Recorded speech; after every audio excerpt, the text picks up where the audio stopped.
For Shakespeare, life is never presented as a simple gift or a curse, but as a stage on which the soul is tested. He returns constantly to the tension between existence and its inevitable conclusion. Life, in his vision, is fragile, like a candle that can be extinguished by accident, betrayal, or fate. Yet, within its brevity, it holds meaning. In Hamlet, the famous soliloquy, "To be or not to be," does not simply question suicide, but frames existence itself as a philosophical burden. To live means to endure the slings and arrows of outrageous fortune, to accept suffering as the cost of consciousness.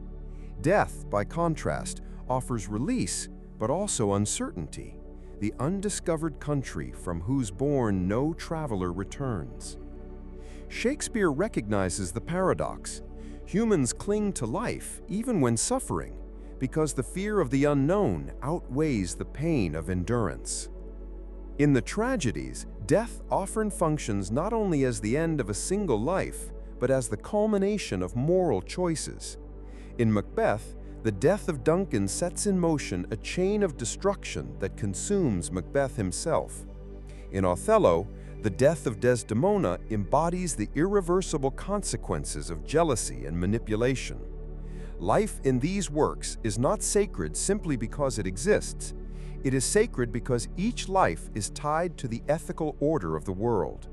The taking of life reverberates outward and destabilizes the moral universe. But Shakespeare also portrays life as inherently theatrical. In As You Like It, Jacques famously declares, "All the world's a stage, and all the men and women merely players." Here, life is performance, governed by roles imposed by time, society, and destiny. Birth, growth, love, ambition, aging, and death are acts in a play, and no actor escapes the script. This theatrical metaphor is deeply philosophical. It raises the question of free will versus determinism. Are humans truly choosing their paths, or are they merely fulfilling roles dictated by fate? Shakespeare leaves the question unresolved, but insists that life is most fully understood when recognized as both individual and universal performance. In his comedies, death is often mocked, softened, or temporarily suspended. Characters believed to be dead resurface alive, like Hermione in The Winter's Tale, or appear to die only to be revealed later in disguise. This device reminds us that in the comedic world, death loses its absolute power. Instead, life's continuity, renewal, and rebirth take precedence. The philosophy here is that laughter and forgiveness are antidotes to mortality, allowing humanity to defy despair. Shakespeare does not confine life and death to the realm of individuals, but extends them to nations, dynasties, and political orders. In the history plays, the death of a king like Henry IV or Richard II is not just the end of a man, but the death of legitimacy and stability. The fate of the entire kingdom is bound up in the mortality of its ruler. This insight reflects a profound awareness that life and death are collective as well as personal, shaping the destiny of communities and civilizations. Yet Shakespeare does not portray death as purely tragic. In some plays, it carries a redemptive or reconciliatory quality. The death of Romeo and Juliet, though devastating, reconciles their feuding families. The death of Cordelia in King Lear, though heartbreaking, elevates Lear's suffering into something almost transcendent. These moments suggest that while death destroys, it can also illuminate truth, force recognition, and strip away illusions. Shakespeare's philosophy acknowledges the cruelty of death while insisting that within its darkness lies the possibility of meaning. Time is the silent companion of life and death. Human existence, in Shakespeare's vision, is bounded by the ticking of time, and to live is to move steadily toward death. Yet within this movement lies the urgency of love, ambition, and creativity. Mortality gives intensity to human action. Without death, life would lose the fire that makes each moment precious. In this way, Shakespeare anticipates existentialist thought. Mortality is not simply a curse, but the very condition that makes meaning possible. In the sonnets, the confrontation with mortality is sharper, often personal. Shakespeare wrestles with the fact that beauty fades and life decays. Yet he proposes two forms of immortality: procreation and art. By creating children, one's essence survives in new generations. By creating poetry, one's spirit survives in language itself. The sonnets declare boldly that verse can defy time. So long as men can breathe or eyes can see, so long lives this, and this gives life to thee. Here, Shakespeare transforms art into a philosophical weapon against death. Writing, performance, memory, all become acts of defiance. The duality of life and death is also central to his religious imagination. Though Shakespeare lived in a time of profound spiritual upheaval between Catholicism and Protestantism, his plays resist dogmatic certainty. Death is rarely followed by visions of heaven or hell. Instead, the afterlife is left shrouded in mystery. This reflects his philosophical honesty. No human can know what lies beyond, and so all must live with uncertainty. The moral demand, then, is to live fully and ethically in the present without relying on future assurances. Ultimately, Shakespeare's treatment of life and death resists simplification. He portrays existence as both gift and burden, death as both terror and release, mortality as both destruction and foundation of meaning. His philosophy is tragic and comic, pessimistic and hopeful, bound together in a tension that mirrors the complexity of human experience. He does not offer a single doctrine, but instead dramatizes the struggle itself, leaving audiences to wrestle with the same questions his characters embody. For Shakespeare, love is not a simple emotion. It is an entire universe, one that creates, destroys, redeems, and deceives. Love is passion, but it is also politics. It is tenderness, but it is also violence. Love can elevate human beings beyond themselves, yet it can also entangle them in madness, obsession, and ruin. Shakespeare does not offer one definition of love. Instead, he dramatizes its many contradictions, forcing us to confront how desire shapes our lives. In Romeo and Juliet, love appears in its most youthful and absolute form. Romeo and Juliet embody the purity of passion, untouched by compromise. Their love is spontaneous, reckless, and immediate, springing forth like lightning that cannot be contained. But Shakespeare does not romanticize this passion entirely. He shows that it burns so brightly it consumes itself. Their union is real and powerful, yet it cannot exist within the structure of family hatred and societal division. The philosophy here is paradoxical. Love is the most intense truth of human existence, yet it flourishes in a world that cannot tolerate it. The beauty of love is inseparable from its fragility. In the comedies, however, love takes a very different shape. In A Midsummer Night's Dream, love is portrayed as magical, irrational, and changeable, easily manipulated by potions or whims. Desire shifts from one person to another, exposing the instability of attraction. Yet through confusion, quarrels, and misunderstandings, harmony is eventually restored. Here, love is less about tragedy and more about reconciliation. Shakespeare's philosophy of desire is that while it may be irrational, even chaotic, it can still end in laughter, harmony, and community when guided by forgiveness. But not all of Shakespeare's depictions of love are sweet or redemptive. In Othello, love curdles into jealousy and obsession. Othello's affection for Desdemona is genuine, but it becomes poisoned by insecurity and manipulation. Love here is shown as vulnerable to corruption by pride, suspicion, and the deceit of others.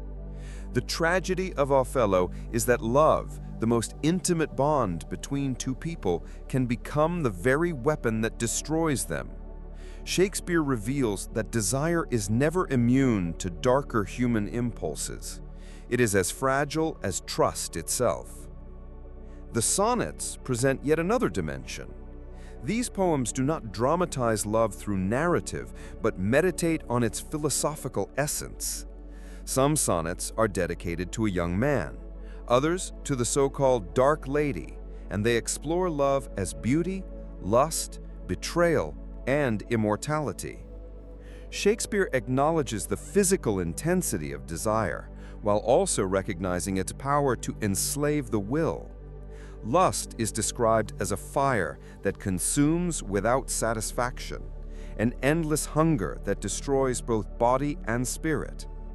Yet even in its destructiveness, it holds a strange fascination. Love in the sonnets is thus both the noblest and the basest of human experiences.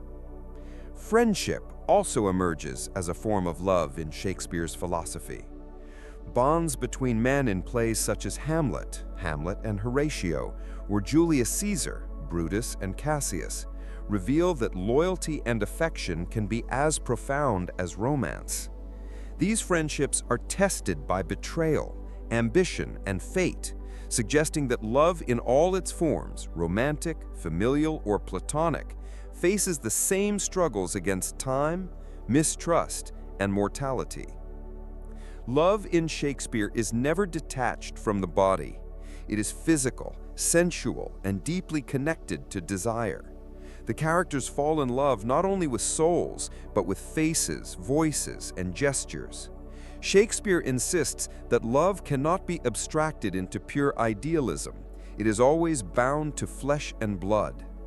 Yet at the same time, he elevates desire into something transcendent, capable of touching eternity. In this way, he captures the paradox of human passion. It is both grounded in the body and reaching for the infinite. Another philosophical dimension of love in Shakespeare is its connection to power. In Antony and Cleopatra, love becomes a political force.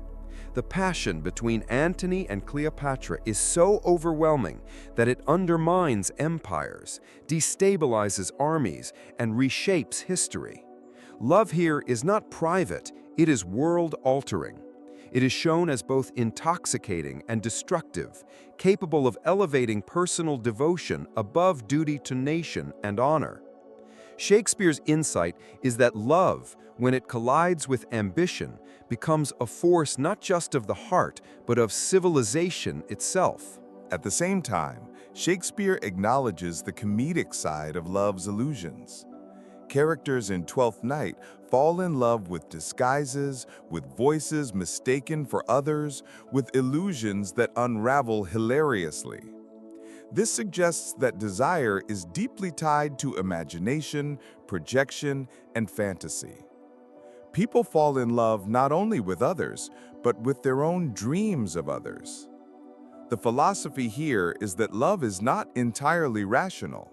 It depends on what the heart chooses to see, often regardless of reality. And yet, amid all its contradictions, Shakespeare treats love as humanity's highest pursuit. Without love, life becomes hollow, mechanical, or despairing. Even in tragedy, love is never meaningless. The deaths of Romeo and Juliet or Antony and Cleopatra are terrible, but they are also sublime because they show how love gives shape to existence, even when it ends in ruin. Shakespeare suggests that love, in its many forms, is what elevates human life above mere survival. It is at once dangerous and essential, irrational and necessary, destructive and creative. Thus, Shakespeare's philosophy of love is not to reduce it to a single definition, but to reveal its multiplicity. Love is joy, pain, folly, wisdom, comedy, tragedy, loyalty, lust, politics, poetry. It is everything at once. Shakespeare forces us to accept that to love is to embrace contradictions, to desire what may destroy us, to find eternity in something fragile, to be both foolish and wise in the same breath. Few thinkers have dissected the anatomy of power as ruthlessly as Shakespeare. For him, ambition is both the engine of human achievement and the seed of human destruction. It drives kings to rise, generals to conquer, lovers to betray, and friends to turn against each other. Yet power itself is never stable in Shakespeare's world. It is a shifting, treacherous force that corrupts as much as it elevates.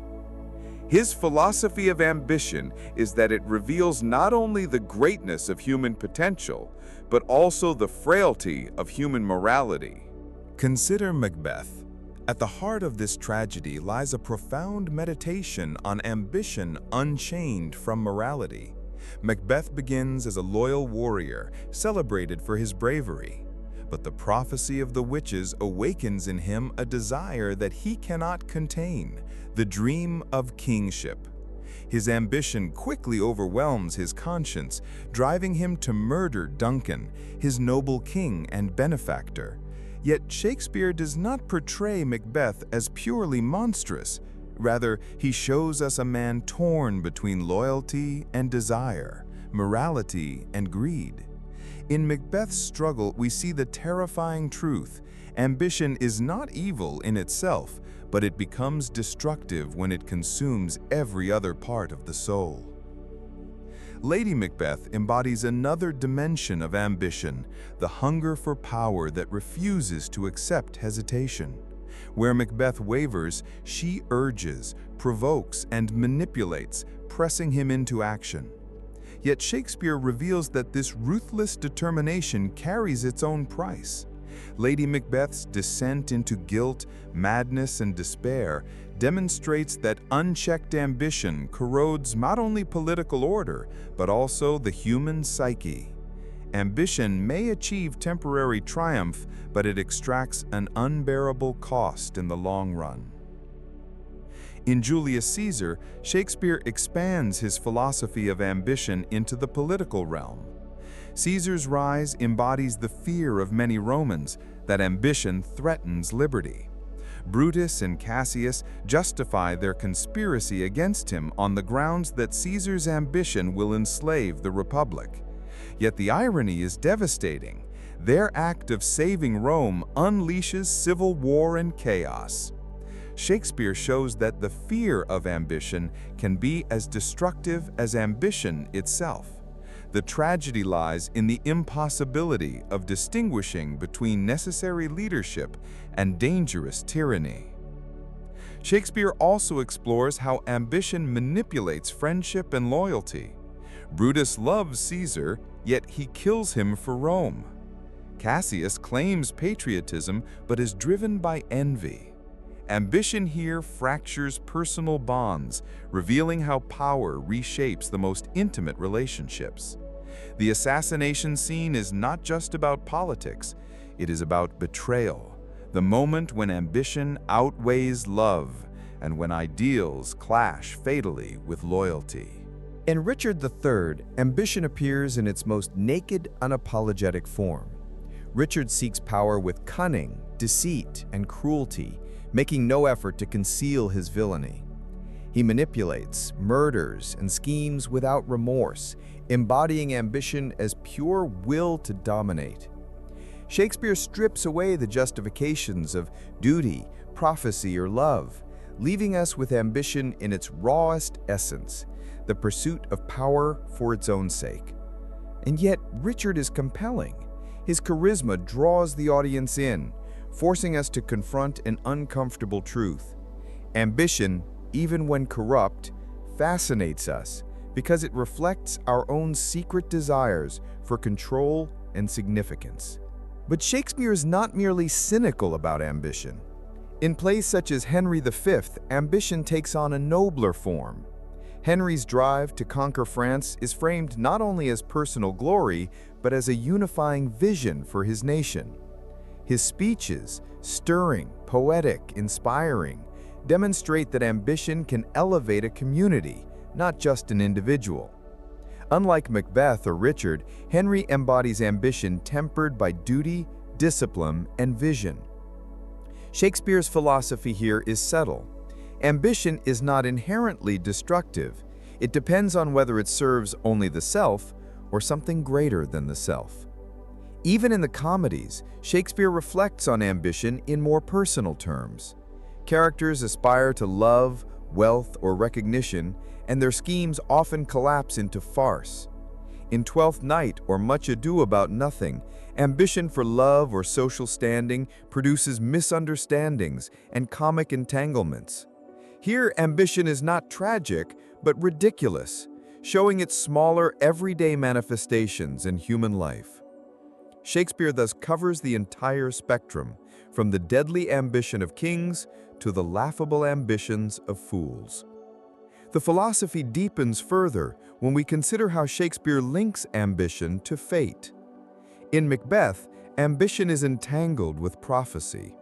The witches reveal the possibility of greatness, but they never force Macbeth's hand. Shakespeare asks, is ambition an act of free will, or is it destiny unfolding? Similarly, in Julius Caesar, omens and warnings abound, but the characters cannot escape their choices. Ambition thus becomes a paradox. It feels like an exercise of human freedom, yet it often leads to outcomes that seem predestined. Another critical dimension is Shakespeare's recognition that ambition never ends in satisfaction. In play after play, once power is attained, it reveals its emptiness. Macbeth becomes king, but peace eludes him. Richard seizes the crown, but paranoia consumes him. Even victorious rulers like Henry V find their triumphs shadowed by mortality and uncertainty. Shakespeare's philosophy suggests that ambition promises fulfillment, but delivers restlessness. Power is never enough. The human heart always craves more. This insight ties ambition to the universal theme of mortality. No matter how high one rises, death renders ambition hollow. Caesar is assassinated at the peak of his power. Hamlet reflects that even Alexander the Great turns to dust in the end. Shakespeare forces us to confront the futility of ambition in the face of time. Power may command armies and empires, but it cannot command eternity. Ultimately, Shakespeare's philosophy of ambition can be summarized as follows. Ambition is the fire of human life, capable of lighting the world or burning it to ashes. It reveals the glory of human aspiration, but also the fragility of human conscience. Left unchecked, it destroys individuals and nations. Guided by wisdom and purpose, it can unite communities and achieve greatness. But it is always shadowed by mortality, by the inevitable truth that no crown, no throne, no empire can escape the silence of the grave. One of the most profound questions Shakespeare wrestles with is the tension between fate and free will. His plays often present human beings caught in webs of prophecy, coincidence, and supernatural forces, yet always making choices that determine their own destruction or salvation. Shakespeare's philosophy here is not dogmatic. Rather, it is an exploration of ambiguity. He shows us a universe where destiny whispers, but free will shouts, where fate sets the stage, but human choice performs the tragedy. Take Macbeth. The witches reveal a future. He will be king. But their prophecy is vague, suggestive, and open-ended. Do they dictate his actions or merely awaken his ambition? The critical question is whether Macbeth's downfall is fated or self-inflicted. Shakespeare makes the answer elusive. Macbeth himself believes in fate. He tells himself that if he is destined to be king, it will happen regardless. Yet when the opportunity arises, he cannot resist forcing destiny's hand through murder. The witches never say he must kill Duncan. That choice is his own. Shakespeare's philosophy here reflects the paradox of human existence. We often interpret fate as an external force, when in truth, it is shaped by our decisions, desires, and fears. In Othello, fate and free will intertwine through Iago's manipulations. Othello's downfall seems destined. His jealousy, his insecurity, his passion all make him vulnerable. Yet Shakespeare refuses to let Othello off the hook. It is his choice to trust Iago over Desdemona, his choice to believe suspicion over love, his choice to strangle the woman he adores. Fate may have placed the trap, but free will walks into it. Shakespeare thus suggests that destiny is not a rigid chain, but a pattern woven from countless human decisions. In Romeo and Juliet, the language of fate is everywhere. Star-crossed lovers, omens, dreams, coincidences. The play seems to unfold under the shadow of inevitability. Yet Shakespeare complicates this by showing how the lover's own choices drive the tragedy. Romeo chooses to attend the Capulet feast. Juliet chooses to pursue love despite the feud. Friar Lawrence chooses his dangerous plan. And Romeo chooses despair when confronted with Juliet's seeming death. Fate provides the setting, the ancient feud, the ill-timed letter, the poison at hand, but free will creates the catastrophe. Shakespeare's philosophy here is that human beings are not puppets of fate, but neither are they entirely free. They exist in a tragic middle ground where choice and chance collide. In Hamlet, the question of fate is explicitly philosophical. Hamlet wrestles not only with revenge, but with the meaning of existence itself. Is he fated to avenge his father, or is he free to choose another path? His famous meditation, "There's a divinity that shapes our ends, rough hew them we will," captures Shakespeare's balanced view.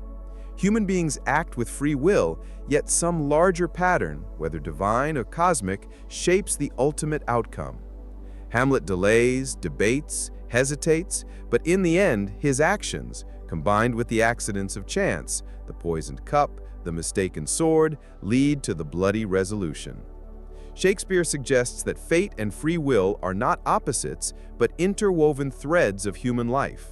Another dimension of Shakespeare's philosophy on fate is the role of chance and coincidence. In play after play, a small accident changes everything. In Romeo and Juliet, the undelivered letter seals the lover's doom. In Othello, a misplaced handkerchief sparks jealousy that cannot be undone. In King Lear, chance storms and encounters determine who lives and who dies. Shakespeare emphasizes that human life is fragile, vulnerable to accidents beyond control. Yet these accidents often expose deeper truths about human nature: jealousy, pride, ambition, or folly. Fate, in Shakespeare's philosophy, often works through the accidents of chance, revealing the inner flaws of those it touches. But Shakespeare also offers moments of resistance to fate. Characters often try to defy destiny, and sometimes they succeed, though usually at great cost. In the comedies, for example, fate seems lighter, more flexible. Mistaken identities, coincidences, and accidents create confusion, but ultimately lead to harmony and reconciliation. In Twelfth Night, or As You Like It, fate brings people together rather than tearing them apart. Shakespeare's philosophy here is that human existence is not always tragic. Fate can also serve joy, comedy, and renewal. The balance between destiny and choice exists in both directions, toward suffering and toward happiness. Philosophically, Shakespeare stands between the classical and modern worlds. The Greeks often portrayed fate as inescapable, a cosmic law that crushes human freedom. Modern thought tends to exalt free will as the core of human dignity. Shakespeare inhabits the tension between these extremes. He shows that people are neither helpless victims of destiny nor absolute masters of their fate. They are creatures of passion, error, and hope, caught in a universe that is both ordered and unpredictable. Shakespeare asks what this tension means for the human condition. If fate is real, does it rob life of meaning? If free will is real, does it make us solely responsible for our suffering? His plays do not resolve these questions. Instead, they dramatize the struggle itself, making the audience feel the weight of freedom and the burden of destiny. This perhaps is the ultimate philosophy of Shakespeare. To live as a human being is to stand at the crossroads of fate and free will, to act with courage, knowing that destiny may betray you, to choose even in uncertainty, and to find meaning in the struggle itself. No theme in Shakespeare is more enduring or more deeply philosophical than love. Across his plays, love is not merely romance or attraction. It is a force of nature, a test of character, a source of comedy, tragedy, and transcendence. Shakespeare treats love as one of the primary ways humans encounter truth about themselves and the world. In exploring love, he also explores the boundaries of freedom, identity, and mortality. In Romeo and Juliet, love is at once idealized and destructive. Shakespeare presents the lover's passion as pure, transcendent, and fated. They see each other as light in darkness, life against death. Yet this very intensity leads to tragedy. Their love ignores reason, time, and social order. The philosophy here is paradoxical. Love elevates human beings beyond the ordinary, but it can also consume them, leading to destruction. Shakespeare does not dismiss their passion as youthful folly. He honors its depth and beauty. Yet he also warns that love untethered from wisdom can be fatal. In the comedies, Shakespeare explores love as a playful, transformative energy.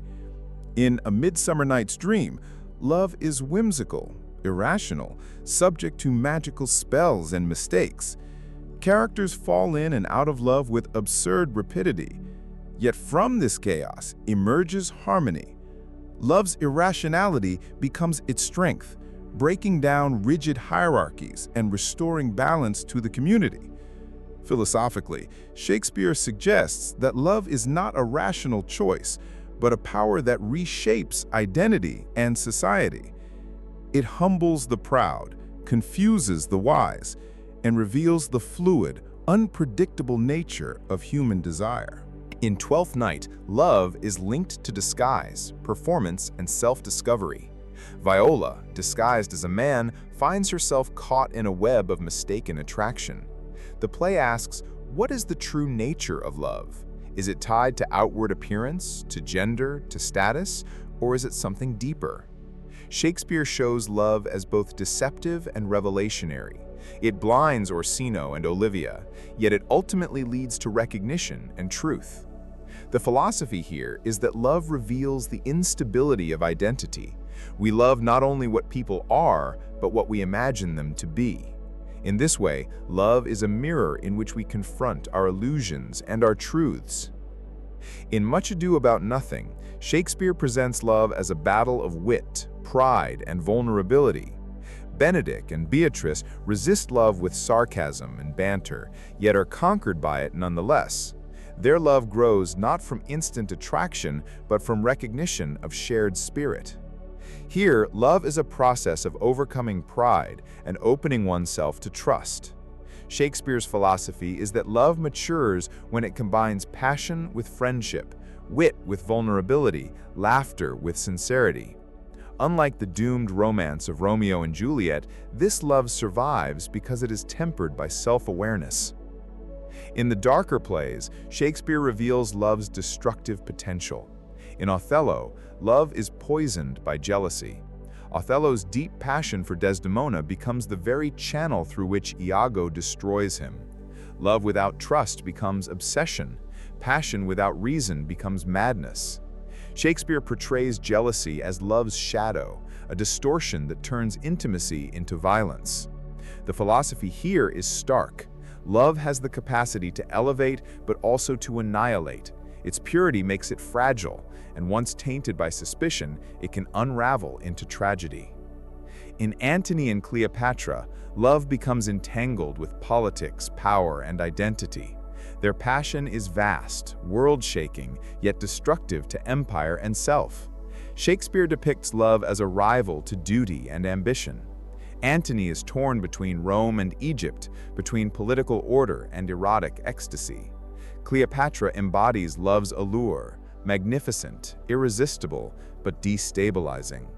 Philosophically, Shakespeare suggests that love cannot be confined within the boundaries of reason or duty. It has the power to redefine values, overturn hierarchies, and reshape the destiny of nations. Yet it also brings ruin when it collides with the structures of power. Even in the sonnets, Shakespeare develops a philosophy of love that is both personal and universal. He distinguishes between different forms of love: lust, friendship, idealized beauty, and the eternal love preserved in poetry. The sonnets reveal his preoccupation with time, love as fleeting, threatened by mortality, yet immortalized through art. "Love's not time's fool," he writes, suggesting that true love transcends the decay of the body and the passage of years. Here, love becomes a way of resisting death, of asserting permanence in a world of change. Love, in Shakespeare's philosophy, is a test of human freedom. It exposes how much of our lives are governed by desire rather than reason, by passion rather than calculation. Yet it is also the force that gives existence richness and beauty. To love is to be vulnerable, to risk pain, to expose the self to fate and chance. But to refuse love is to miss the very essence of what it means to be human. Thus, Shakespeare's philosophy of love is both tragic and celebratory. It acknowledges love's power to wound, but insists on its necessity for a full human life. Without love, there is only duty, ambition, and survival. With love, there is meaning, even if that meaning comes at the cost of suffering. For Shakespeare, to love is to live truly, even if it leads to ruin. If love is the fire that burns within the individual, then power is the force that governs human relations on the grand stage of history. Shakespeare was not merely a dramatist of private passions, but a philosopher of politics, ambition, and authority. His plays probe the nature of kingship, the corruption of power, and the fragile balance between order and chaos. Through his tragedies and histories, he presents a philosophy of politics that is both timeless and deeply human. At the heart of this philosophy lies the question, what makes a ruler legitimate? In Shakespeare's works, power is never secure. It must always be justified, defended, and tested. Kings may inherit crowns, but legitimacy depends on more than birthright. It requires moral authority, the trust of the people, and alignment with a higher order of justice. Without these, power becomes tyranny, and kingdoms collapse into civil war. Consider Macbeth. Here, ambition is portrayed as a consuming fire. Macbeth begins as a loyal warrior, but the prophecy of the witches wakens his hunger for the throne. His rise is achieved through murder, deception, and fear. Yet his power is hollow. He wears the crown but lacks legitimacy. Haunted by guilt, mistrusted by allies, he rules through terror until rebellion sweeps him away. Shakespeare's philosophy is clear. Ambition divorced from morality is self-destructive. Power gained by blood cannot bring peace, for it is tainted at its root. In Julius Caesar, the question of legitimate rule is central. Caesar, victorious and beloved, is on the brink of being crowned emperor. To Brutus and the conspirators, this threatens the Republic. To others, it promises stability. Brutus kills Caesar not out of hatred, but from fear of tyranny. Yet the act plunges Rome into chaos. Shakespeare suggests that the pursuit of freedom can destroy freedom itself if it is guided by fear rather than wisdom. Here, the philosophy of politics is paradoxical. Power may corrupt, but resistance to power can be equally destructive. Stability and liberty are locked in a perpetual struggle.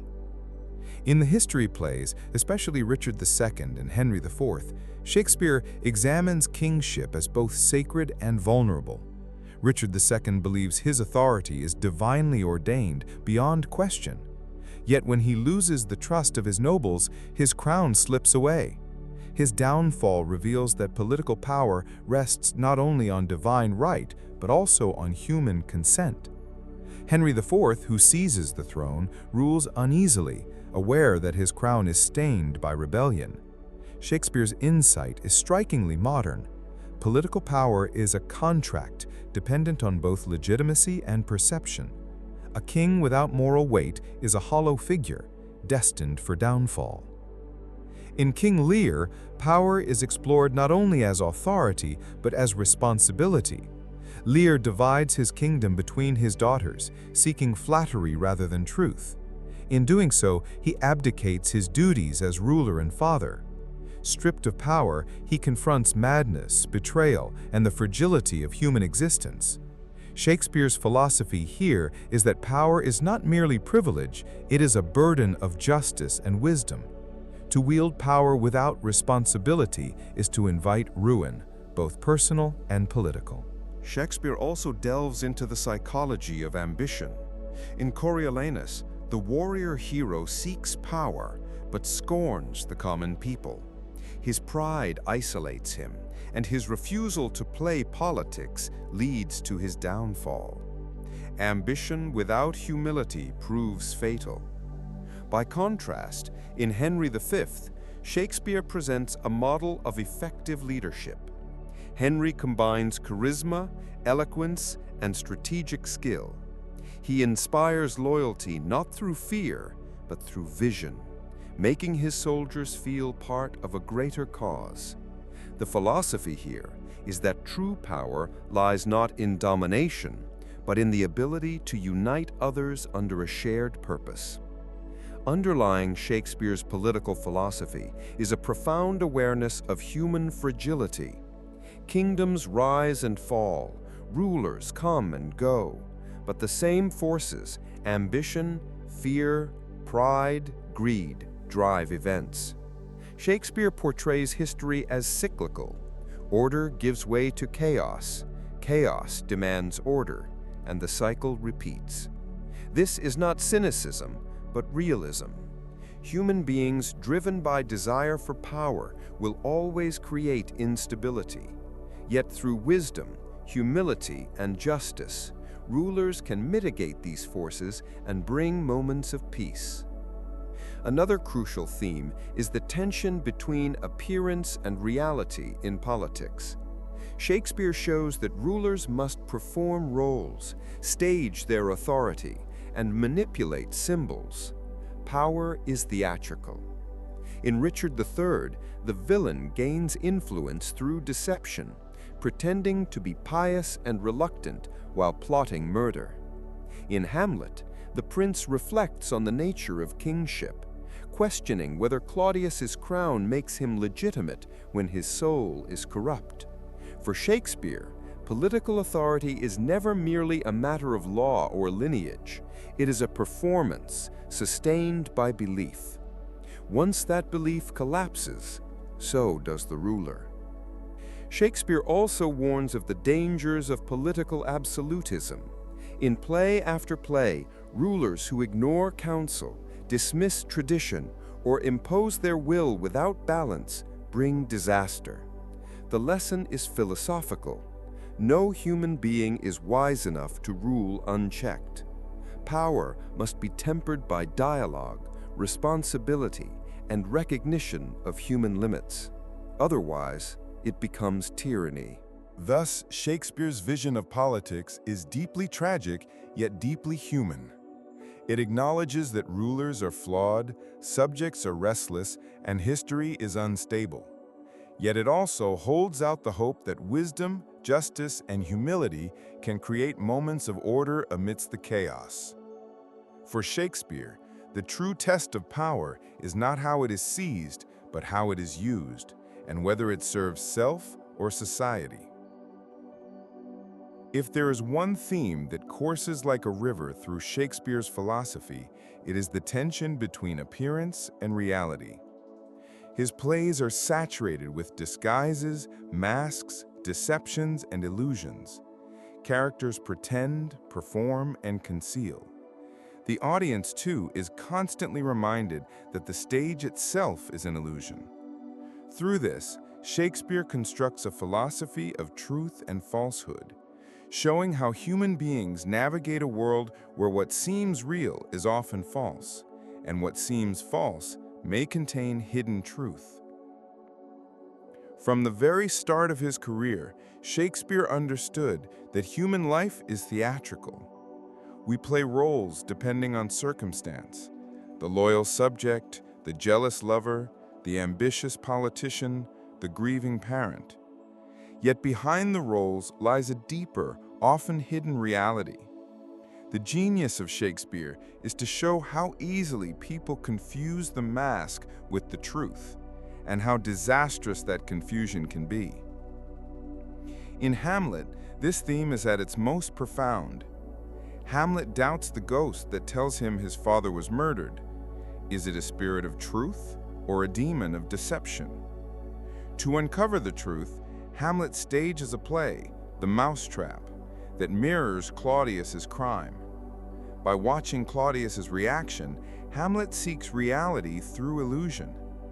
Yet Hamlet himself hides behind the mask of madness, performing insanity to cloak his suspicion. In this labyrinth of deception, truth becomes elusive. The philosophy here is bleak. Human beings must navigate a world where certainty is impossible, where appearances deceive, and where even truth may come disguised in lies. In the comedies, disguise takes on a more playful form. In Twelfth Night, Viola dresses as Cesario, creating a web of mistaken identity and unspoken desire. What begins as deception leads to deeper revelations. Love is discovered, identity is clarified, and hidden truths come to light. Shakespeare suggests that illusion can paradoxically reveal reality. Sometimes we must step outside ourselves, wearing another's mask, to uncover what is truly within. Similarly, in As You Like It, the Forest of Arden becomes a stage where characters adopt disguises and experiment with roles. Rosalind, disguised as a boy, teaches Orlando the nature of love by pretending to be herself in disguise. It is a brilliant paradox. The truth of love is revealed through falsehood. The philosophy here is that reality is not fixed, but discovered through performance, play, and shifting appearances. Yet Shakespeare is never naive about deception. In the tragedies, illusion is often fatal. In Othello, Iago manipulates appearances, planting false evidence to convince Othello that Desdemona is unfaithful. The handkerchief becomes a symbol of how small illusions can destroy great truths. Othello, blinded by appearances, kills his innocent wife. Here, the philosophy is devastating. Human beings are vulnerable to manipulation because we believe what we see, even when sight is clouded by jealousy, fear, or pride. In King Lear, illusion takes a darker existential turn. Lear believes the flattery of Goneril and Regan, mistaking words for love, while rejecting Cordelia's honesty. Stripped of power, Lear wanders into madness, discovering too late that appearances are fragile veils. Naked in the storm, he realizes that kingship, titles, and wealth are illusions masking human vulnerability. The philosophy is that reality is harsh. Beneath the costumes of society, we are frail creatures subject to suffering and death. Shakespeare's fascination with illusion also extends to the theater itself. He often breaks the boundary between stage and audience, reminding us that we too are complicit in illusion. In A Midsummer Night's Dream, Puck closes with the famous suggestion that the play itself may have been only a dream. In The Tempest, Prospero's speech dissolving his magic mirrors Shakespeare's own farewell to the stage, declaring that our revels now are ended. Here, the philosophy is meta-theatrical. Life itself is performance, fleeting and dreamlike. What we call reality is perhaps the greatest illusion of all. Philosophically, this theme intersects with questions of knowledge and perception. How can humans know truth when senses deceive? How can justice be done when appearances mislead? Shakespeare does not resolve these questions, rather he dramatizes them. His plays suggest that truth is always provisional, fragile, and contested. Human beings are condemned to act with incomplete knowledge, making decisions in a fog of illusion. Yet Shakespeare also recognizes the creative power of illusion. Disguise can liberate, allowing characters to explore new identities and truths. Theater itself is a form of illusion that reveals human nature. The audience, by believing in what is not real, comes to understand reality more deeply. Thus, illusion is not only dangerous, but also necessary. Without illusion, there can be no art, no imagination, no vision of a world beyond the immediate. This duality, the danger and necessity of illusion, defines Shakespeare's philosophy. Deception can destroy, but it can also enlighten. Masks can conceal truth, but they can also reveal it. Reality itself is not a fixed surface, but a shifting play of appearances, where wisdom lies in recognizing the difference between what seems and what is. Few philosophical questions haunt Shakespeare's works more than the struggle between fate and free will. Again and again, his plays stage the tension between destiny written in the stars and the choices made by human beings. Are we masters of our lives, steering the course of our own history? Or are we merely actors reciting lines already scripted by forces beyond our control? Shakespeare never resolves this paradox. Instead, he turns it into drama, making his audience wrestle with the same questions that his characters do. Nowhere is this struggle more iconic than in Macbeth. From the very first scene, the Weird sisters declare that Macbeth will be king. Their prophecy plants a seed in Macbeth's mind, but the way it unfolds depends on his own actions. He chooses to kill Duncan, to grasp power through blood. Yet the witches also predict Banquo's heirs will rule, a destiny Macbeth cannot control. His efforts to resist this prophecy only drive him deeper into violence, madness, and ruin. Here, Shakespeare presents the paradox. Fate sets the stage, but free will performs the play. Prophecy is not a chain, but a mirror. It shows the character who they are and what choices they are inclined to make. In Romeo and Juliet, destiny is written in the very first lines. Star-crossed lovers. Their deaths seem inevitable, orchestrated by the heavens. Yet the lovers themselves make decisions. Romeo rushing into love, Juliet defying her family, both choosing to die rather than live apart. Fate declares the ending, but free will writes the details. The tragedy lies not in fate alone, but in the impulsive choices of youth, the rigid choices of families, and the blind choices of society. Shakespeare shows that destiny is not an external force alone. It is woven into the fabric of human action. In Julius Caesar, the theme of fate collides with political ambition. Caesar dismisses the soothsayer's warning, "Beware the Ides of March," believing himself invincible. Yet his murder unfolds with chilling inevitability. Brutus, too, struggles with destiny, believing he acts for Rome's freedom, but his choice unleashes civil war. Fate in this play feels like a river. It flows toward destruction, but men wade into it willingly, thinking they are steering the current. The philosophy is tragic. Human beings believe in their freedom, yet often their choices only fulfill the destiny they hope to escape. In King Lear, fate takes on a more cosmic, almost cruel quality. Characters wonder whether the gods direct human lives or whether human suffering is meaningless. Gloucester, blinded and broken, declares that men are like flies to the gods, killed for sport. This bleak vision suggests that destiny is not noble order, but chaos and cruelty. Yet even in this darkness, characters make choices. Lear misjudges love. Goneril and Regan choose betrayal. Cordelia chooses loyalty. Fate may crush, but free will shapes the moral texture of the story. The comedies, too, play with destiny, though in lighter tones. In Twelfth Night, coincidence and chance create comic entanglements. Lost twins are reunited, disguises fall away, and love is discovered as though directed by fate. Yet the joy comes from human choices, characters choosing love, forgiveness, and laughter.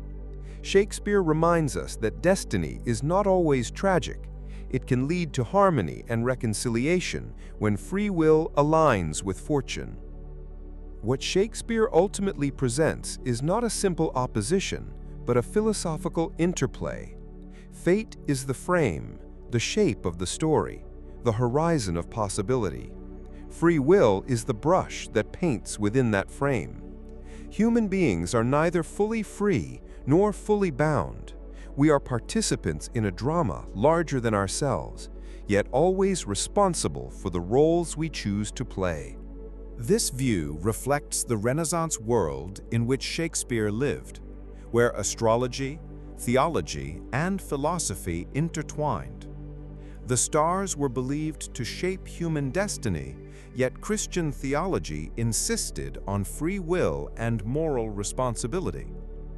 Shakespeare dramatizes this conflict, showing how belief in fate can both paralyze and empower, how choice can both liberate and doom. His characters are not puppets of destiny, but co-authors of their fates. Macbeth could have ignored the witches. Hamlet could have acted sooner. Romeo and Juliet could have chosen patience. Lear could have listened to Cordelia. Each tragedy reminds us that, while destiny sets limits, free will determines how we live within them.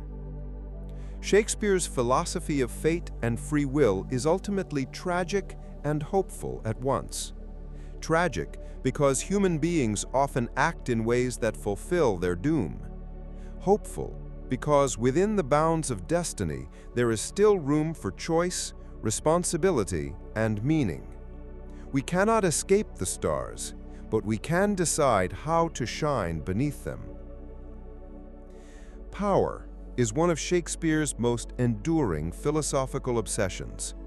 Again and again, his plays ask, what makes authority legitimate? What corrupts it? Why do human beings crave it? And why do they destroy themselves in the pursuit of it? Through kings, queens, generals, and conspirators, Shakespeare paints power not simply as a political force, but as a profound test of the human spirit. In Macbeth, power appears as an intoxicant.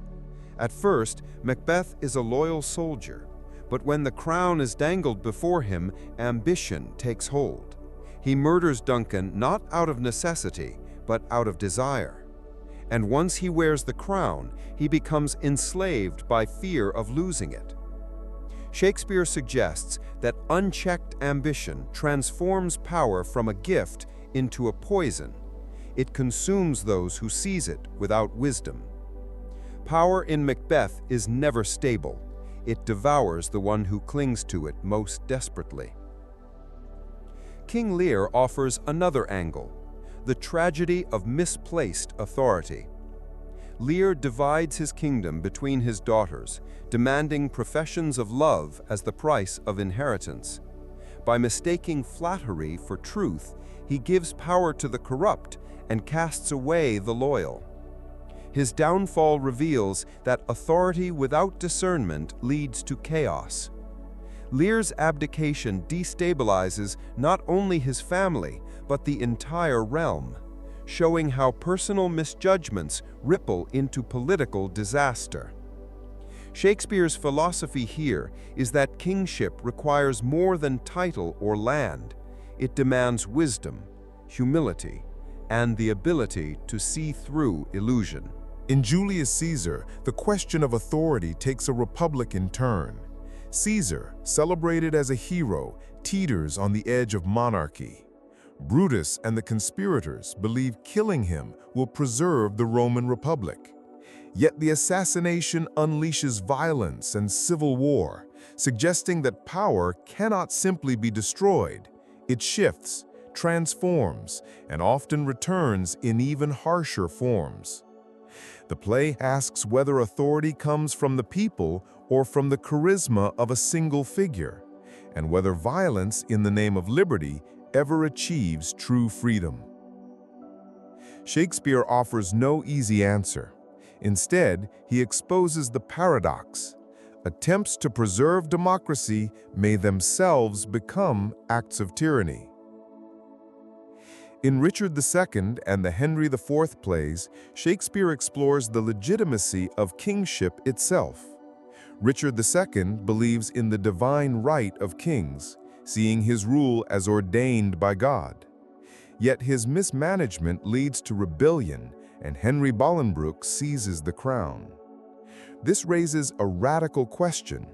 If a king loses the ability to govern, does he lose divine sanction as well?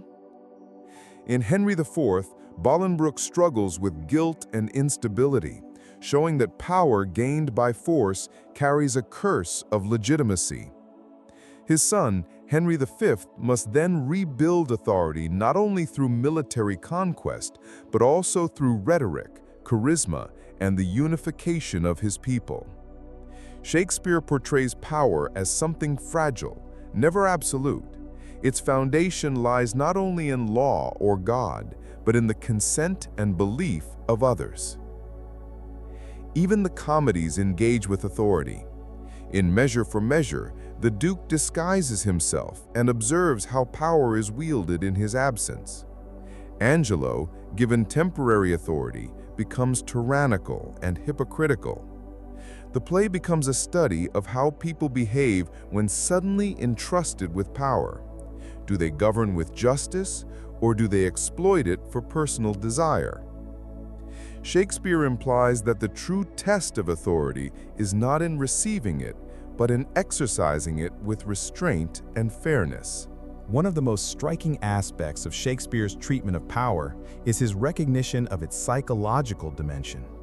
Power is not merely external. It shapes and distorts the inner life. Macbeth becomes paranoid, Caesar arrogant, Lear blind, Richard II delusional. To Shakespeare, authority does not only rule others, it colonizes the soul of the ruler. This insight anticipates modern psychology and political philosophy alike, showing how ambition, insecurity, and fear drive political decisions as much as strategy or law. At the same time, Shakespeare recognizes that power is never solitary. It exists within webs of loyalty, betrayal, persuasion, and resistance. A king without followers is a man in a crown. A general without soldiers is powerless. Authority, in his philosophy, is relational. It depends on recognition, belief, and cooperation. This is why betrayal, rebellion, and shifting alliances are central to his political dramas. They show how fragile power is when it lacks trust. Ultimately, Shakespeare presents power as both necessary and dangerous.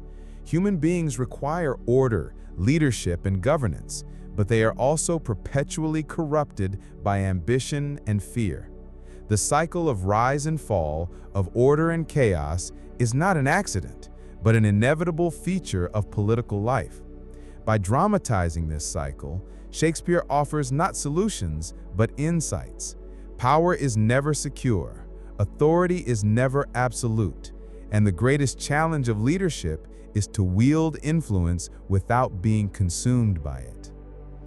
If power and ambition expose the external struggles of human life, love reveals the internal fire that both elevates and destroys.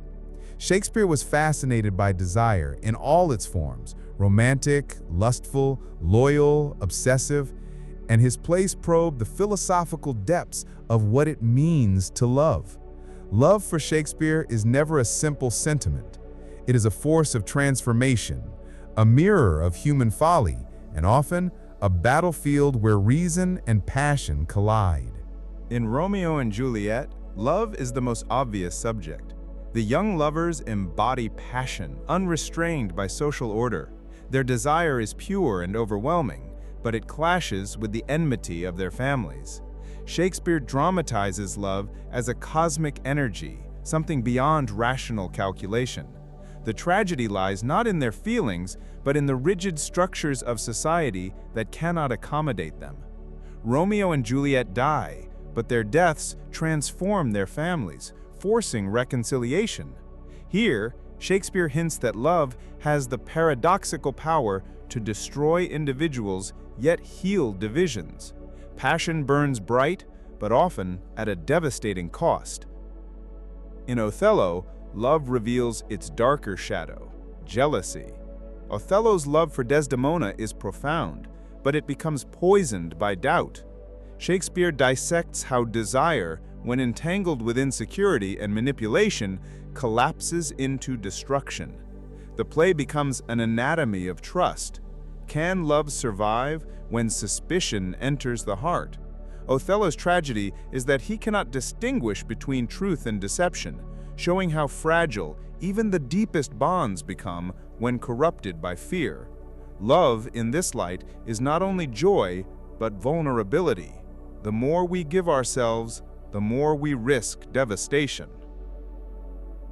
In A Midsummer Night's Dream, desire is whimsical, irrational, and often comic. Lovers chase each other, switch affections under the influence of magic, and reveal how chaotic passion can be. Shakespeare uses enchantment as a metaphor for the irrationality of attraction. Why do we fall for one person and not another? The play suggests that love is less a matter of reason than of fate, chance, or even illusion. Yet despite its absurdities, love brings harmony by the end, hinting that the chaos of desire is part of the natural order, ultimately leading to balance. Twelfth Night adds another layer, the fluidity of love. Viola disguises herself as a man, leading to mistaken identities and unexpected attractions. The play raises questions about gender, identity, and the boundaries of desire. Shakespeare seems to suggest that love transcends social categories. It responds to spirit more than appearance. This was a radical notion for his time and remains strikingly modern. Love resists rigid definitions, flowing into unexpected forms. Desire is transformative because it reveals truths about the self that we may not even know until tested. Shakespeare's philosophy of love deepens. He writes not only about beauty and passion, but about time, memory, and mortality. Love for him is a way of defying decay. Through verse, the beloved's beauty is immortalized, resisting the erosion of time. This philosophical move transforms love into an act of preservation. Passion may fade, bodies may age, but poetry and memory can grant a kind of eternity. Here, Shakespeare touches on the Platonic idea that love aspires to immortality, whether through children, art, or enduring memory. Shakespeare also confronts the darker side of passion in his problem plays and tragedies. In Measure for Measure, love becomes entangled with corruption and hypocrisy, exposing how sexual desire is policed, exploited, and weaponized. Angelo, who pretends to be virtuous, becomes consumed with lust when given authority, showing how power distorts passion. The play asks whether true love can exist in a world where desire is always shadowed by control, morality, and exploitation. What emerges across these works is a philosophy that love is never merely personal. It is social, political, and existential. Passion destabilizes order, challenges authority, and reshapes human relationships. It reveals the best and worst in us, our capacity for devotion, sacrifice, creativity, but also our susceptibility to obsession, betrayal, and ruin.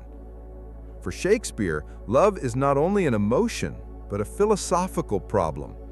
How can humans live with a force that is at once irrational, overwhelming, and essential? The answer, if there is one, lies in acceptance. Shakespeare does not offer tidy resolutions. His comedies resolve with marriages, but often after confusion and chaos. His tragedies end with death, but often with some form of clarity or catharsis. In both, love is transformative. It changes individuals and societies, leaving nothing untouched. Whether it leads to reconciliation or catastrophe, it cannot be ignored. To love is to risk everything, and yet to refuse love is to deny life itself.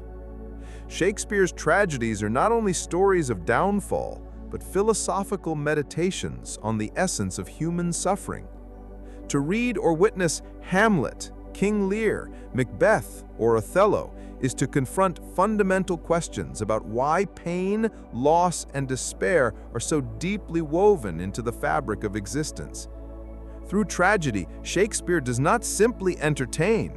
He dissects the human soul in its darkest hours and asks what meaning can be drawn from devastation. In Hamlet, suffering arises from inaction, uncertainty, and the unbearable weight of consciousness.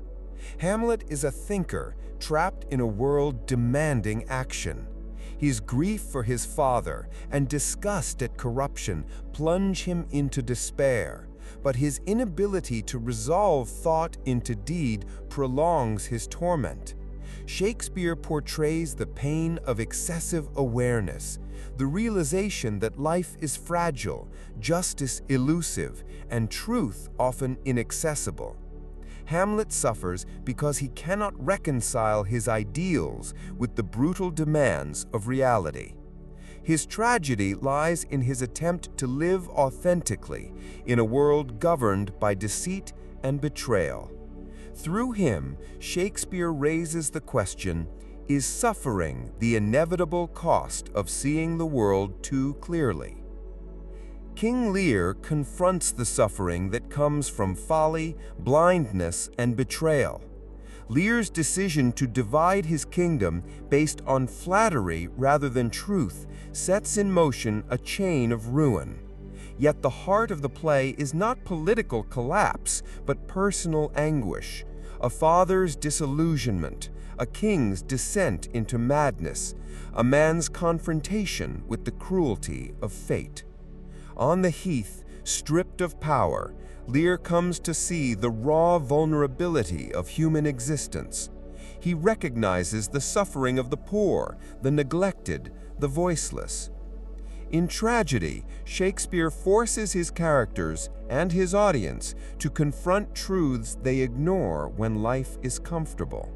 Suffering here becomes revelation. Only through pain does Lear gain insight into justice, compassion, and human frailty. Macbeth examines suffering born of ambition and guilt. Macbeth's rise to power is fueled by violence, but his true punishment lies in the psychological torment that follows. The murder of Duncan is not only a political crime, but a violation of natural and moral order. Macbeth and Lady Macbeth are consumed by nightmares, visions, and paranoia. Shakespeare portrays guilt as a form of inner suffering more relentless than any external punishment. What haunts Macbeth is not merely the fear of discovery, but the emptiness of his achievement. He gains the crown but loses peace of mind. The tragedy reveals how suffering emerges not only from external misfortune, but from the corruption of one's own soul. In Othello, suffering takes the form of betrayal and self-destruction. Othello's pain is the pain of love twisted into mistrust, devotion corroded into rage. His downfall is orchestrated by Iago, but Shakespeare insists that Othello's vulnerability lies in his own insecurities. The tragedy lies in the fusion of love and violence. The very intensity of Othello's passion becomes the source of Desdemona's death. Here, suffering is both personal and universal. It exposes the fragility of trust, the dangers of jealousy, and the catastrophic consequences of human weakness. Beyond individual plays, Shakespeare's tragedies share a philosophical core. Suffering is not random, but revealing. It strips away illusions, exposes hidden truths, and forces characters to confront their deepest selves. Yet Shakespeare resists offering a single meaning or moral. Tragedy is not about neat lessons, but about the complexity of existence. Sometimes suffering ennobles, as with Lear's newfound compassion. Sometimes it destroys utterly, as with Macbeth's descent into tyranny. Sometimes it reveals the futility of resistance, as with Hamlet's recognition that the readiness is all. What makes Shakespeare's treatment of suffering so profound is that it resonates across time. He does not depict distant heroes untouched by ordinary pain, but human beings grappling with fear, loss, betrayal, and regret, the same struggles we face.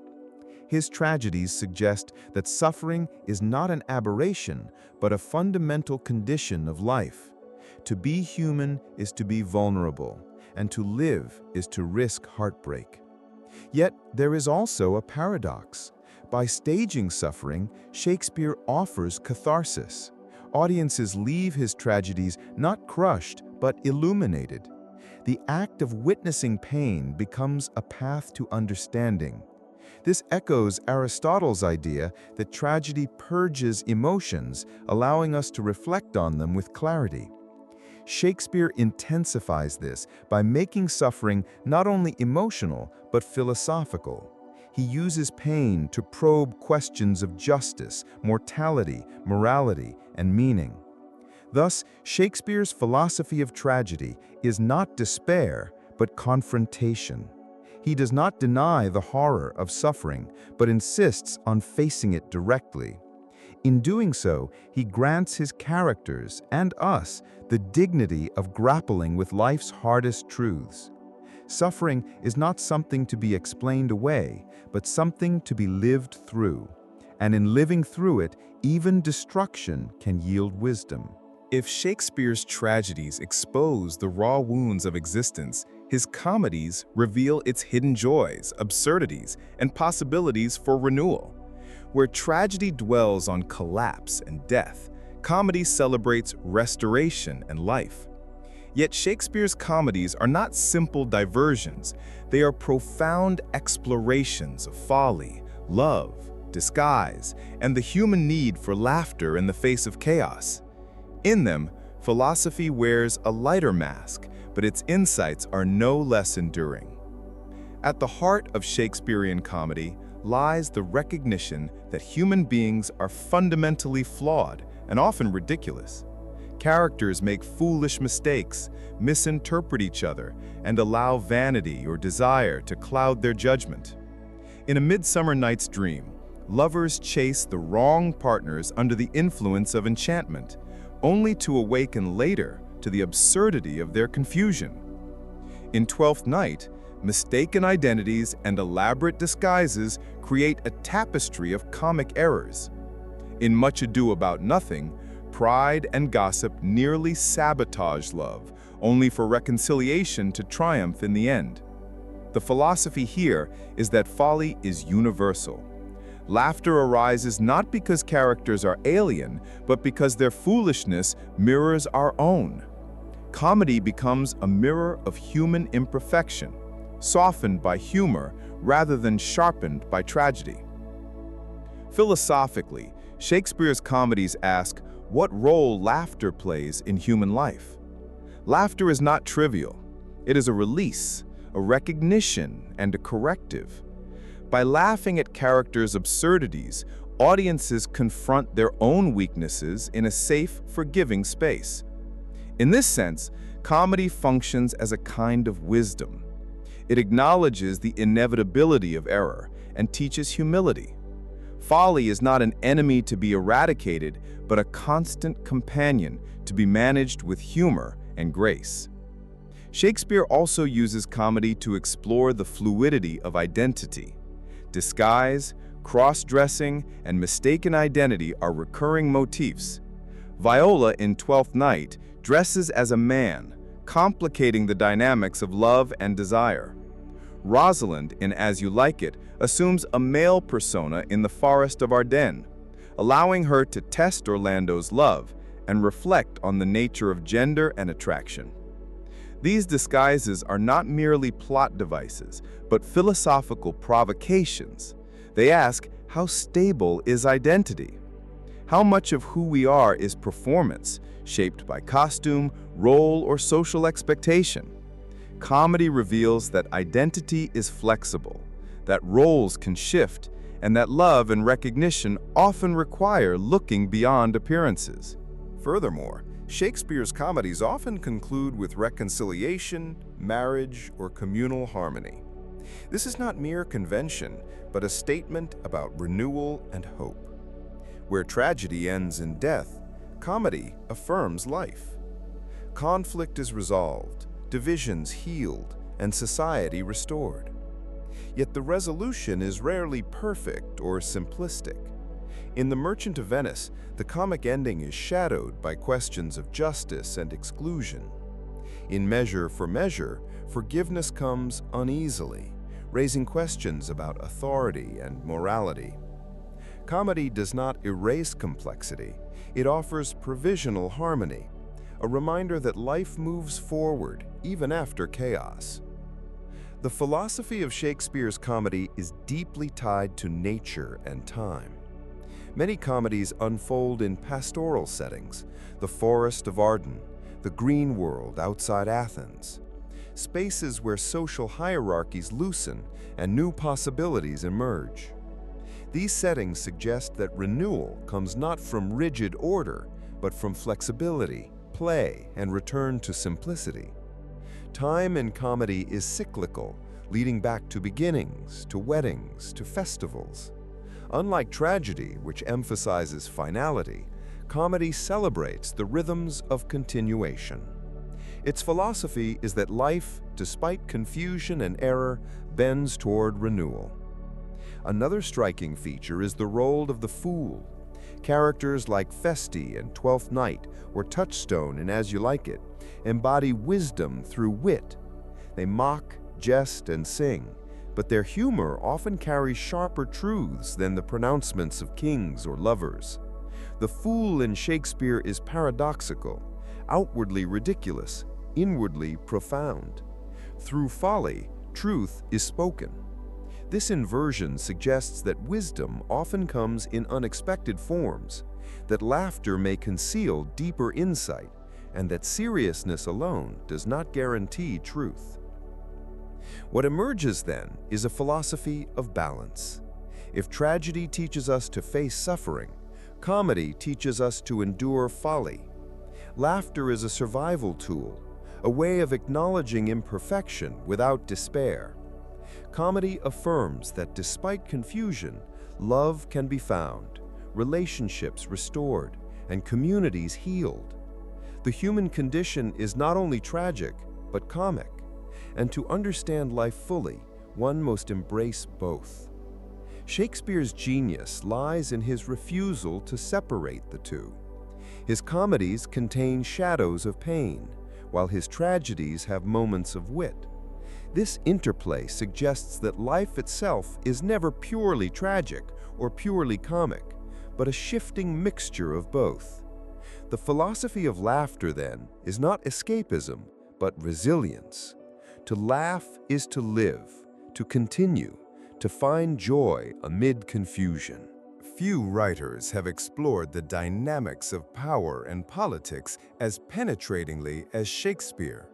His histories and tragedies in particular dissect the mechanisms of rule, the corruption of ambition, and the fragile balance between authority and legitimacy. In his hands, politics is not merely a matter of governance, but of human character, frailty, and moral choice. His works reveal the philosophy of power as both necessary and dangerous, a force that binds communities together while threatening to destroy them. Shakespeare's history plays, Richard II, Henry IV, Henry V, and beyond, construct a sweeping meditation on kingship and statecraft. Richard II embodies the divine right of kings, seeing his authority as sacred and unquestionable. Yet his downfall demonstrates that legitimacy requires more than divine sanction. It demands political competence and recognition by the governed. His deposition at the hands of Bolingbroke, later Henry IV, raises fundamental questions. Does power come from God, from lineage, or from the consent of the people? Shakespeare does not provide easy answers, but stages the tension between metaphysical authority and practical power. In Henry IV and Henry V, the philosophy of kingship evolves further. Prince Hal must learn to transform from a wayward youth into a responsible monarch. His journey reflects the tension between private self and public role. Kingship demands sacrifice, the subsuming of personal identity into the role of ruler. Yet this transformation is also fraught with moral compromise. Henry V's stirring speeches at Agincourt inspire loyalty and courage, but his ruthlessness in ordering the killing of prisoners exposes the cost of leadership. Shakespeare's philosophy of politics here is not celebratory, but ambivalent. Greatness in rulers requires both charisma and cruelty, vision and pragmatism. The tragedies push these reflections into darker territory. Macbeth dramatizes ambition as a corrosive force, turning a loyal thane into a tyrant consumed by paranoia. The philosophy of Macbeth is a warning about the dangers of unchecked desire for power. Ambition severs bonds of loyalty, corrodes conscience, and destabilizes the state. Yet Shakespeare complicates the moral. Macbeth's ambition is not alien, but recognizably human, a temptation latent in all. The play suggests that power magnifies the flaws of character, exposing the fragile foundations of moral restraint.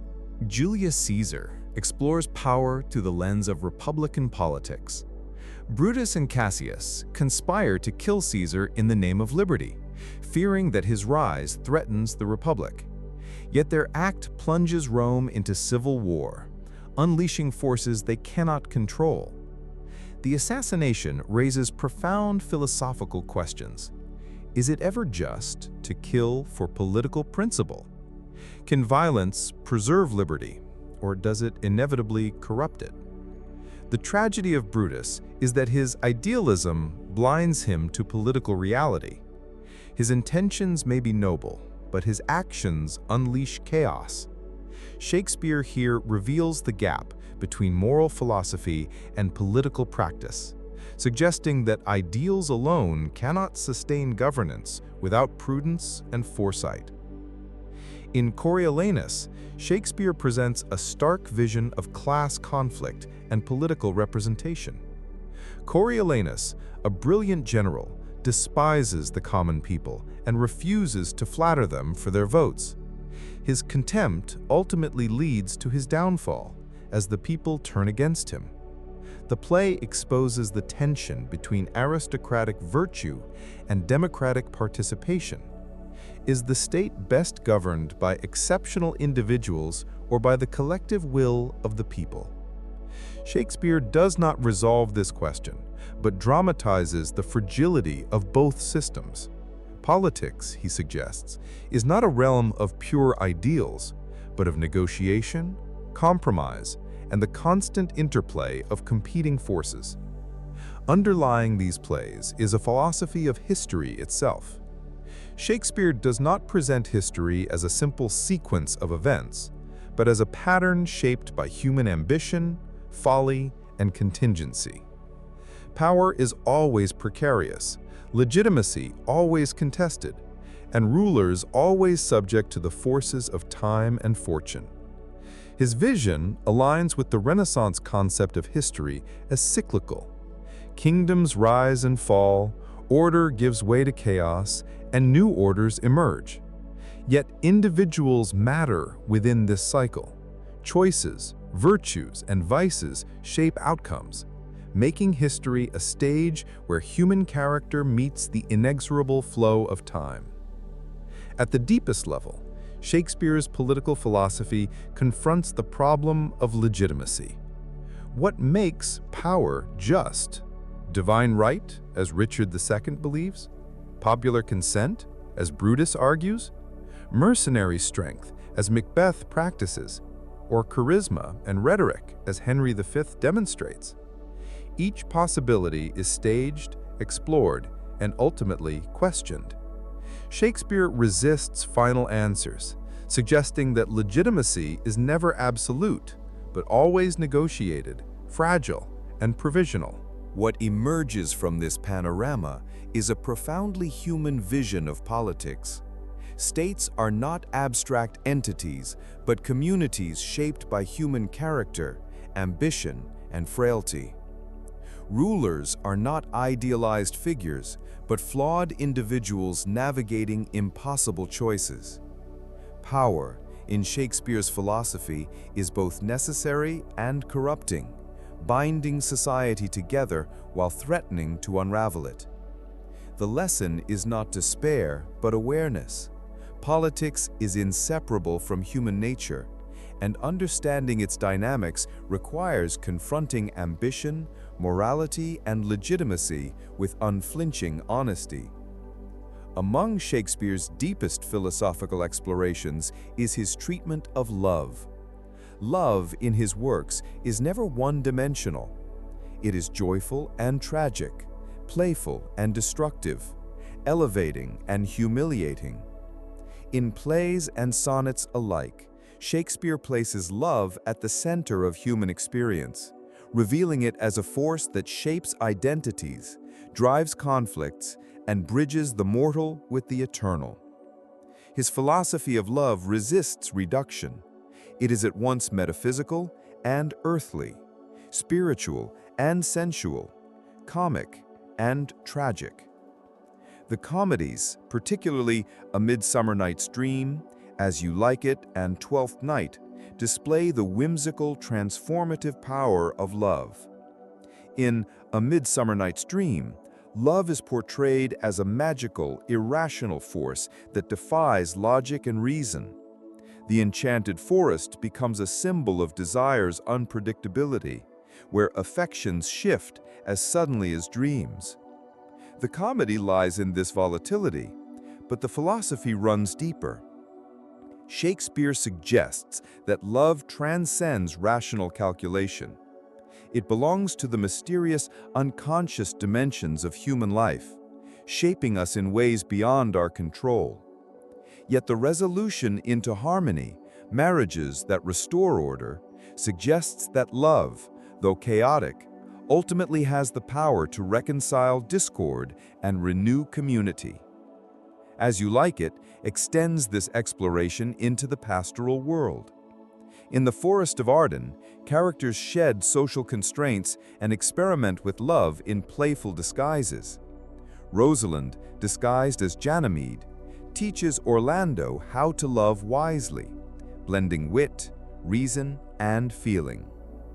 Here, Shakespeare's philosophy of love acknowledges both the irrationality of desire and the necessity of cultivating it through reason and reflection.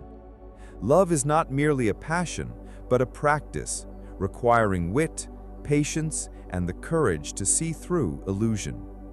In this way, Shakespeare anticipates later philosophical traditions that see love as a kind of education, a training of the heart. The sonnets, especially those addressed to the fair youth and the dark lady, plunge even deeper into the complexities of desire. The sonnets to the fair youth elevate love into the realm of immortality. The poet insists that his verse will preserve the youth's beauty against the ravages of time. So long as men can breathe or eyes can see, so long lives this, and this gives life to thee. Here, love fuses with art, transcending mortality through poetry. Shakespeare's philosophy of love becomes inseparable from his philosophy of art. Love inspires creation, and creation in turn makes love eternal. Yet the sonnets to the dark lady reveal the darker, more carnal side of desire. They expose love as obsessive, humiliating, and destructive, binding the lover in contradictions. The poet desires the lady even as he despises her. He feels enslaved by passion, yet powerless to resist.